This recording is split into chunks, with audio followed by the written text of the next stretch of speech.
I just realized one of my gifts for somebody has been peeking out from under my rain jacket back there through this whole clip. Oh, that's funny.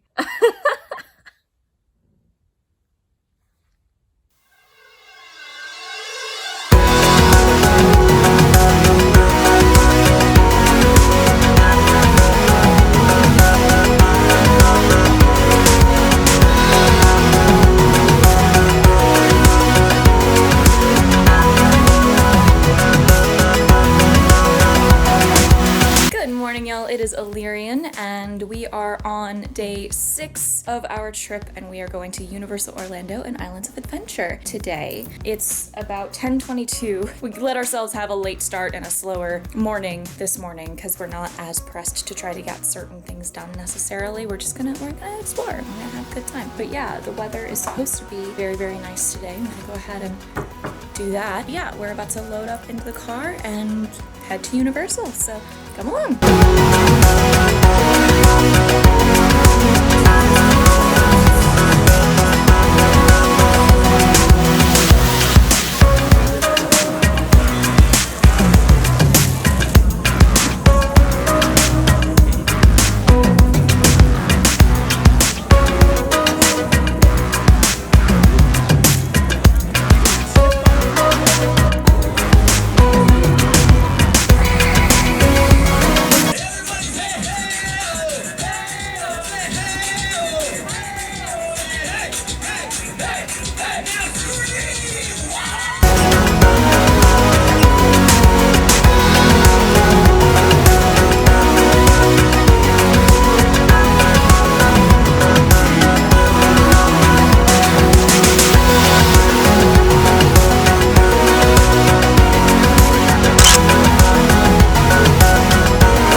Revenge of the Mummy, which were both fantastic. First time riding both of them, and it was a lot of fun. Honestly, the Mummy is basically ancient Egyptian themed version of Rock and Roller Coaster because of the nature of the ride. It felt a little bit longer than Rock and Roller Coaster, would you say? Or about the same length, you think? About the same. Okay. So, to me, like, it matters my opinion. Well, I was getting your input on the one question of whether you thought it was longer give me, like, my opinion about matters. as long. Universal Studios is about to close in about 45 minutes because apparently they are running Halloween Horror Nights tonight, which I thought they weren't, but that's okay. So we are going to head over to Islands of Adventure, which is open for a few more hours, and get a little bit in over there. And depending what time we leave, we may try to stop at, I think we might be able to cut that way. Depending what time we leave, we may go over to the Disney Character Warehouse on the way back to our resort and see if we can find some cool stuff there. So let's go hang out at Islands of Adventure.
TV has been busted basically the whole time, where this information and the hours and entertainment stuff are desynced. So the hours for the entertainment for the previous thing will still be showing, and the hours for the next thing should come up. And it's kind of funny, but it certainly took me a minute to figure out what was happening. And see, now there's just a blank screen here. So watch, Magic Kingdom is gonna stay blank.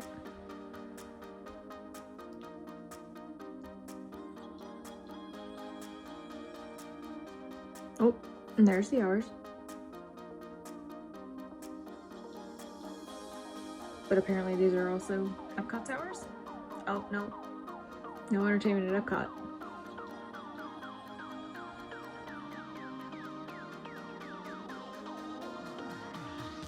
There's Epcot's hours. Like, that's what it's been doing. So there's actually no featured entertainment at Epcot, but by the time it shows it, it's showing the next park. So it's been doing that the entire trip, and I wanted to catch it on camera before we left because it's kind of funny. But also, Disney, come on, get your shit together. This is like the third or fourth thing with our room that has been malfunctioning, with our resort that has been malfunctioning, because the phone over there had a dreadful buzzing sound on it when I tried to call the front desk. I'll explain.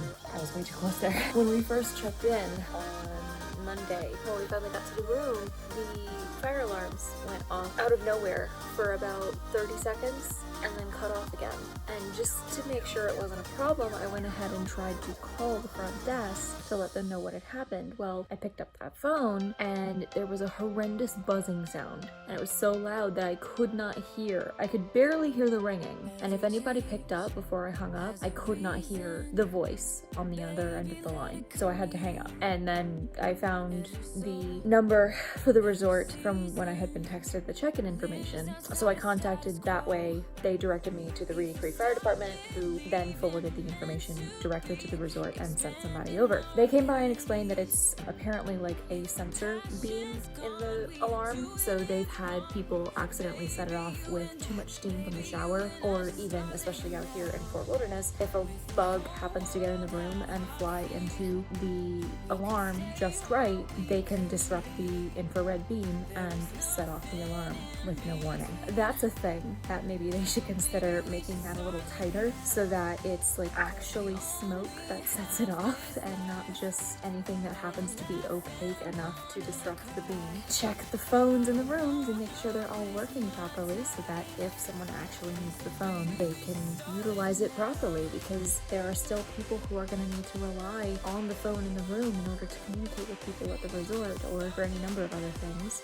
Fix your damn resort TVs and make sure they're all functioning properly. And make sure that your bus drivers don't completely fuck up some guests' days or evenings by prioritizing what they assume all of the guests on their bus need. Just some little things here and there that could be significantly addressed and would very much improve guest experience. That's all. I will say though, in terms of security checks, Disney wins over Universal, because Disney has figured out that checking for metal is absurd. It's electronics and magnetic stuff that set off their thing more than anything else. Whenever we've gotten stopped, it's like it's because of my video camera in my bag because of the magnetic lens, but when I hold it in front of me to go through the thing, they know what it is and they let me go. Universal, however, is still checking everybody for metal, which significantly slows down the entire process, especially when everybody has to go through that security check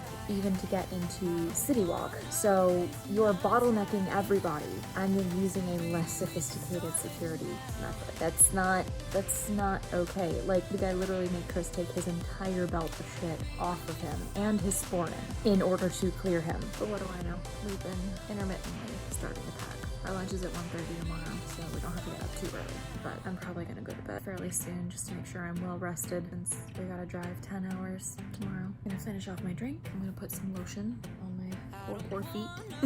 And I think I'm gonna head to bed. But yeah, Universal was a lot of fun today. I'm not sure what the last thing I showed you guys was, but we went over to, well, obviously we started in City Walk and we went and got lunch at Bread Box to start the day, which was very good. Brisket melt, and we got a beer, side of tots. It was all very good. We went over to Studios first, did Men in Black, which was both of our first times riding, and he beat me score-wise, which I figured he would. The ride got stopped for like a minute or two, and I wasn't sure if it would still count points shooting the targets while it was stopped. Apparently it does. Fun note for you if you ever ride it. There is a spinning component to it. I normally don't like stuff that spins, but I was okay. The worst spin was like the last spin, because it was the longest one, but I didn't start getting nauseated from that one. But the amount of spin is inconsistent each time the spinning happens. It's partially because people in the ride affect how often the spinning happens. Basically, you're shooting a bunch of targets targets, right? And you as a team in one vehicle are competing against a team